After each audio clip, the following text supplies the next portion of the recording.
Hello everyone, welcome to Ambition Law Institute. I am Asa Singh and we are back with another video. तो आज का जो video है ना हमारा, it is about the story behind the hunger strike in Ladakh. अब देखो, अगर आप सोशल मीडिया पे कई दिनों से ना ये चीज देख रहे होगे कि लद्दाख में एक हंगर स्ट्राइक करी जा रही है बेसिकली. और वो हंगर स्ट्राइक किसके द्वारा करी जा रही है, तो वो एक इंजीनियर हैं और एजुकेशन रिफॉर्मर हैं सोनम वांगचुक. उन्होंने ये हंगर स्ट्राइक शुरू करी थी 6 मार्च से और फिर ये 21 डेज तक चली और उसके बाद में उन्होंने अपनी हंगर स्ट्राइक को वहीं पर खत्म कर दिया. और उन्होंने बोला कि आगे आने वाले समय में जब भी उनको जरूरत पड़ेगी तो वो ये हंगर स्ट्राइक फिर से करेंगे. अब बेसिकली उनके ना कुछ मेजर कंसर्न्स थे इस हंगर स्ट्राइक को करने के लिए. तो ये पहली चीज तो उन्होंने लद्दाख में करी, और लद्दाख में करी तो उन्होंने बिल्कुल हाई ऑल्टीट्यूड पे 3500 अबव सी लेवल के ऑल्टीट्यूड पे उन्होंने ये हंगर स्ट्राइक को करा. और साथ ही उनके जो कंसर्न्स थे ना बेसिकली, तो आप उनको शॉर्ट में समझ लो.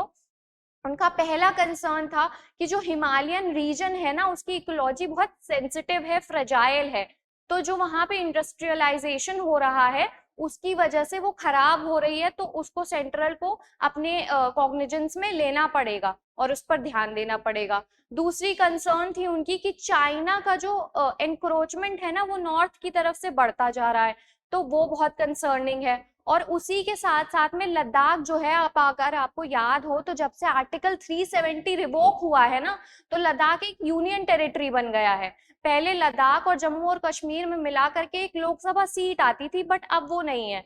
तो वो ये चाहते हैं कि लद्दाख को स्टेट असेंबली के द्वारा देखा जाए और उसे सिर्फ यूनियन टेरिटरी बना के ना छोड़ दिया जाए, क्योंकि अगर ऐसा होगा तो लद्दाख को बहुत निग्लेक्ट कर लिया जाएगा, ऐसा उनका मानना है. तो आइए अब हम पूरी चीज को इन डेप्थ में स्लाइड से समझ लेते हैं. So let's start our video. So Sonam Wangchuk, an engineer and education reformer from Ladakh, is known for his innovative approaches to education and sustainable development in the region.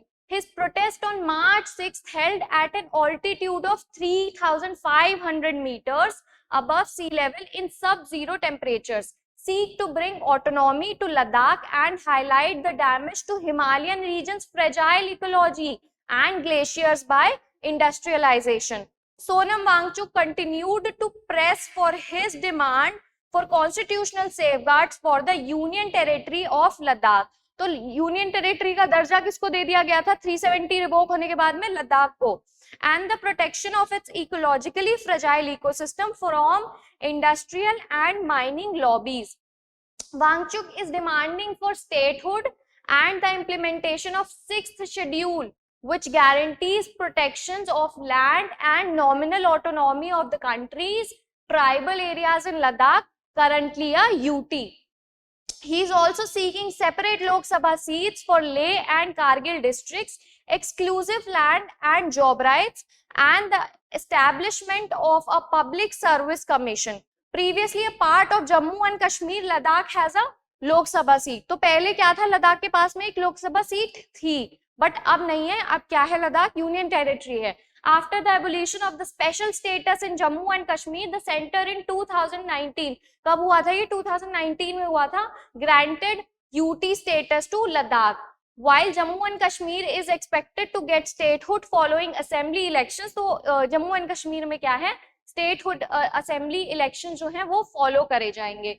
Wangchuck concern is that Ladakh would be left as a UT. तो उनका major concern है कि लद्दाख जो है एक UT ही बन के रह जाएगा under centre supervision as per reports, along with losing prime pastures land to huge industrial plants. He has also been flagging Chinese encroachment in north. तो क्या हो रहा है, चाइनीज एनक्रोचमेंट जो है लद्दाख के नॉर्थ रीजन में जो हो रहा है उसको लेकर के भी उन्होंने अपनी कंसर्न दिखाई है. So basically this is the whole story behind it. और 21 दिन के बाद में जो सोनम वांगचुक है उन्होंने अपना फास्ट जो है वो खत्म कर दिया था. जो उनका हंगर स्ट्राइक चल रहा था उसको उन्होंने खत्म कर दिया था. बट उनका ऐसा कहना है कि आगे आने वाले समय में जैसे भी इसकी जरूरत पड़ेगी वो दोबारा ऐसे डिसीजंस लेंगे और प्रोटेस्ट करेंगे. आई रियली होप कि आपको पूरी स्टोरी जो है वो समझ में आ गई होगी। इतने दिनों से लद्दाख में प्रोटेस्ट चल रहा था, काफी दिनों से आप सोशल मीडिया पे भी इस चीज को देख रहे होंगे। So basically this is the whole thing and I really hope that this video was informative for you. Do like this video and subscribe to our channel. Thank you so much for watching. और आपके क्या विचार है या फिर हम कह लें आपके क्या थॉट्स हैं इस पूरे प्रोटेस्ट को लेके और पूरी सिचुएशन को लेके, आप हमें कमेंट सेक्शन में जरूर बताइएगा। Thank you so much for watching.